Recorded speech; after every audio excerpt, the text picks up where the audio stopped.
Praise the lord. అతి శ్రేష్టమైన యేసుక్రీస్తు నామములో మీ అందరికీ ఉదయకాలపు శుభాలు తెలియజేయుచున్నాను.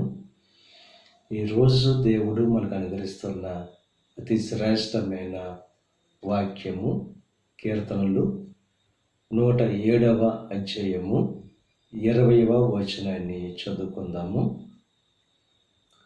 ఆయన తన వాక్కును పంపి వారిని బాగు చేశాను.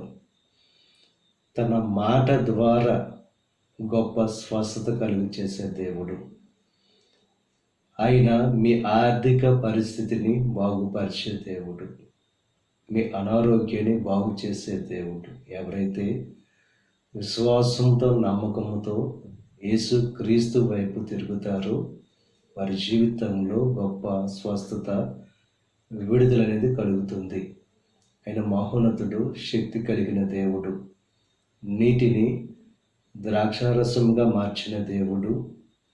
5 రొట్టెలు 2 చేపలు 5,000 మందికి ఆహారంగా మార్చిన దేవుడు. ఆయన కుడివైపు వల వేయమని ఒక మాట పలకగానే 2 దోణిలు నిండునట్లుగా చేపలు అనుగ్రహించిన దేవుడు. ఆయన మాటలో గొప్ప శక్తి ఉంది. రోజు నమ్మితే మీ జీవితాన్ని ఆయన బాగు చేస్తాడు.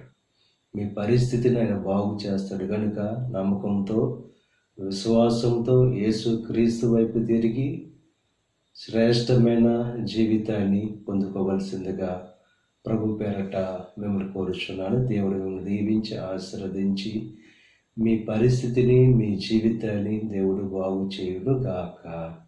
ఆమేన్. ప్రార్థన చేసుకుందాం. పరిశుద్ధుడా, మహోన్నతుడా, కృప కలిగిన దేవ, ఈ ఉదయకాల సమయంలో నేను ప్రార్థించుకోవడానికి ఇచ్చిన ఈ శ్రేష్టమైన సమయాన్ని బట్టి నీకు స్తుతులు చెల్లిస్తున్నాం దేవా.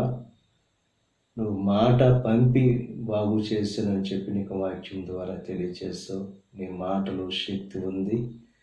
ఈరోజు నమ్మితే విశ్వసిస్తే మా జీవితంలో గొప్ప కార్యాలు జరుగుతాయి. కనుక ఈ ప్రార్థనలో ఏకీవిస్తున్న ప్రతి ఒక్కరిని దీవించి ఆశీర్వదించండి. నీ కృపలో భద్రపరచండి. ఈరోజు తలపెట్టిన ప్రతి కార్యాన్ని సఫలం చేయండి.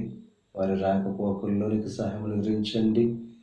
ఈ దిన ఆశీర్వాదాలు ప్రతి ఒక్కరి మీద మెండుగా క్రమరింపచేసి నీ దీవులతో నింపి నడిపించమని యేసుక్రీస్తు నామం పేరట వేడుకొనుచున్నాం తండ్రి. ఆమేన్. తండ్రి, కుమార, పరిశుద్ధాత్మ